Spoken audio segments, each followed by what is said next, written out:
शुरू खुदा का नाम लेकर जो बड़ा मेहरबान निहायत रहने वाला है। सचमुच होने वाली, वो सचमुच होने वाली क्या है? और तुमको क्या मालूम कि वो सचमुच होने वाली क्या है? वही खड़खड़ाने वाली जिसको समूद और आद दोनों ने जुटलाया। सो समूद तो कड़क से हिला कर दिए गए, रहे आद उनका निहायत तेज आंधी से सत्यानाश कर दिया गया। खुदा ने उसको 7 रात और 8 दिन उन पर चलाए रखा। तो आए मुखातिब, तू लोगों को इस तरह इसमें डे और मरे पड़े देखे जैसे खजूर के खोखले तने। भला तो उनमें से किसी को भी बाकी देखता है? और फिरौन जो लोग इससे पहले थे और वो जो उल्टी बस्तियों में रहते थे, सब गुनाह के काम करते थे। उन्होंने अपने परवरदिगार के पैगंबर की नाफरमानी की तो खुदा ने भी उनको बड़ा सख्त पकड़ा।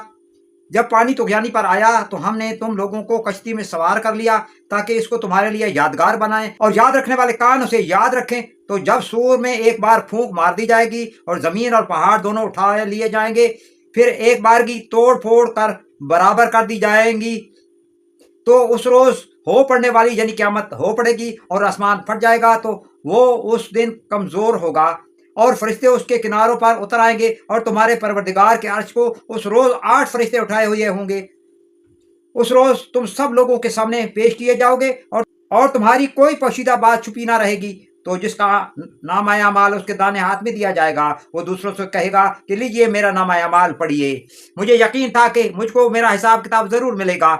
बस वो शख्स मन माने ऐश में होगा, यानी ऊंचे ऊंचे महलों के बाग में जिसके मेवे झुके हुए होंगे। जो अमल तुम अयाम गुज़िश्ता में आगे भेज चुके हो, उसके सिले में मज़े से खाओ और पियो। और जिसका नामा अमाल उसके बाएं हाथ में दिया जाएगा, वो कहेगा कि काश मुझको मेरा अमाल नामा ना दिया जाता और मुझे मालूम ना होता कि मेरा हिसाब क्या है। काश मौत अब्दुल आबाद के लिए मेरा काम तमाम कर चुकी होती। आज मेरा माल मेरे कुछ भी काम ना आया। हाय मेरी सल्तनत खाक में मिल गई। हुक्म होगा कि इसे पकड़ लो और तौक पहना दो, फिर दोज़ख की आग में झोंक दो, फिर जंजीर से जिसकी नाप 70 गज है जकड़ दो। ये ना तो खुदाए जल शानहू पर ईमान लाता था और ना फकीर के खाना खिलाने पर आमादा करता था। सो आज इसका भी यहाँ कोई दोस्तदार नहीं और ना पीप के सिवा उसके लिए खाना है, जिसको गुनहगारों के सिवा कोई नहीं खाएगा। तो हमको उन चीज़ों की कसम जो तुमको नजर आती हैं और उनकी जो नजर नहीं आती कि यह कुरान फरिश्ता अली मकाम की ज़बान का पैगाम है और किसी शायर का कलाम नहीं, मगर तुम लोग बहुत ही कम ईमान लाते हो। और ना किसी काहिन की बात है, लेकिन तुम लोग बहुत ही कम फिक्र करते हो। और ये तो परवरदिगार आलम का उतारा हुआ है। अगर ये पैगंबर हमारी निस्बत को झूठ बात बना लाते तो हम उनका दाना हाथ पकड़ लेते, फिर उनकी रगे गर्दन काट डालते, फिर तुम में से कोई हमें इससे रोकने वाला ना होता। और ये किताब तो परहेजगारों के लिए नसीहत है, और हम जानते हैं कि तुम में से बाज़ इसको जुटलाने वाले हैं।